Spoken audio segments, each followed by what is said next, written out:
Class 10th आज हम करने वाले हैं वर्कशीट नंबर 57 जिसकी डेट हमारे पास है 18 नवंबर 2020।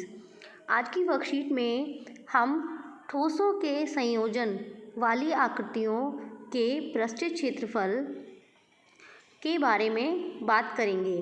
सबसे पहले आज की वर्कशीट का उदाहरण नंबर 1 हम देखते हैं, जिसमें कि दिया गया है कोई बर्तन।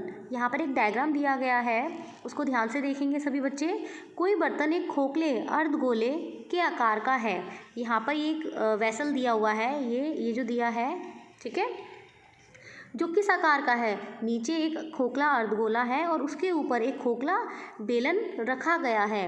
अर्धगोले का व्यास 14 सेंटीमीटर है। अब देखिए यहाँ पर ध्यान से देखिए कि यहाँ व्यास दिया है, ठीक है, और जो भी हम फॉर्मूले यूज़ करते हैं उसमें रेडियस का यूज़ होता है। तो हम यहाँ से त्रिज्या निकाल लेंगे अर्धगोले की। अर्धगोले का व्यास 14 सेंटीमीटर है और बर्तन की कुल ऊंचाई 13 सेंटीमीटर है, यानी कि यहाँ से यहाँ तक 13 सेंटीमीटर दिया है पूरे बर्तन की ऊंचाई, जिसमें कि ये जो अर्धगोला है उसकी जो ऊंचाई है वो भी इसके अंदर इंक्लूड है। तो क्वेश्चन को हम बहुत ध्यान से पढ़ेंगे ताकि हम सभी मेजरमेंट ध्यान से ले सकें। इस बर्तन का आंतरिक पृष्ठीय क्षेत्रफल ज्ञात कीजिए। हमें इसके अंदर का, यानी अंदर का हमें क्या निकालना है, पृष्ठीय क्षेत्रफल। तो सबसे पहले जो मेजरमेंट हमें दी गई है हम उन्हें लिख लेते हैं। अर्धगोले का व्यास 14 सेंटीमीटर दिया है। यहाँ देखिए इसका जो सोल्यूशन दिया गया है, अर्धगोले का व्यास 14 सेंटीमीटर है तो त्रिज्या कितनी हो गई, 14/2 बराबर 7 सेंटीमीटर, ठीक है। यहाँ पर हमने 7 सेंटीमीटर लिख लिया है। इसके बाद बर्तन की कुल ऊंचाई 13 सेंटीमीटर है, तो बेलनाकार भाग यानी जो यहाँ से यहाँ तक का है इसकी ऊंचाई कितनी होगी।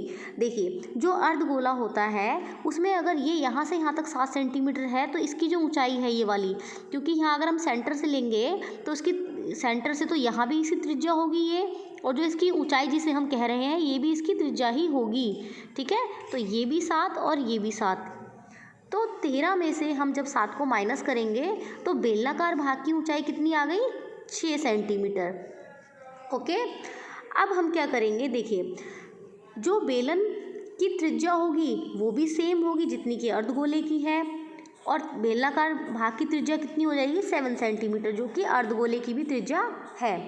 अब देखिए हम यहाँ पर एक स्टेटमेंट लिखेंगे। स्टेटमेंट क्या है कि बर्तन का आंतरिक पृष्ठीय क्षेत्रफल, जो ये पूरा बर्तन है इसका आंतरिक पृष्ठीय क्षेत्रफल किसके बराबर होगा, बेलन का वक्र पृष्ठीय क्षेत्रफल। वक्र पृष्ठीय हम क्यों ले रहे हैं, क्योंकि हम यहाँ से यहाँ तक की बात कर रहे हैं, ये वाला जो पार्ट है हम इसकी बात कर रहे हैं, ठीक है। तो बेलन का वक्र पृष्ठीय क्षेत्रफल प्लस हम क्या करेंगे, अर्धगोला, ये जो अर्धगोलाकार आकृति है अर्धगोले का वक्र पृष्ठीय, ठीक है, बेलन का वक्र पृष्ठीय और अर्धगोले का वक्र पृष्ठीय क्षेत्रफल। अगर हम इन दोनों को ऐड कर देंगे तो बर्तन का आंतरिक यानी अंदर का पृष्ठीय क्षेत्रफल हमारे पास आ जाएगा। अब सबसे पहले हम स्टेटमेंट लिखते हैं, फिर उसके नीचे हम फॉर्मूले लिखते हैं, फिर वैल्यू पुट करके कैलकुलेशन करते हैं। क्लियर।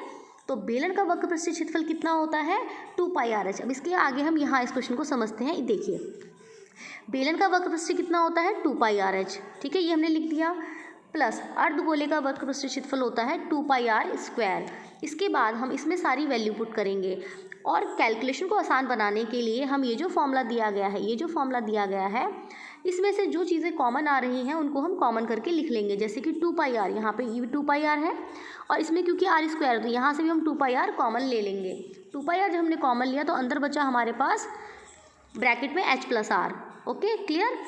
अब इसमें हम सारी वैल्यू पुट कर देंगे। 2 × पाई की जगह हमने 22/7 रखा और r की जगह हमने रखा 7 और h+r यानी हाइट कितनी थी बेलन की, 6 और रेडियस कितना था, 7। तो इसको हम कैलकुलेट कर देंगे। 7 से 7 कैंसिल आउट हो गया और 2 × 22 बराबर हमारे पास आया 44 और इंटू जो हमने ब्रैकेट को सॉल्व किया 6 + 7 हो गया 13 और 44 × 13 इक्वल टू हमारा आंसर आ गया 572 स्क्वायर सेंटीमीटर।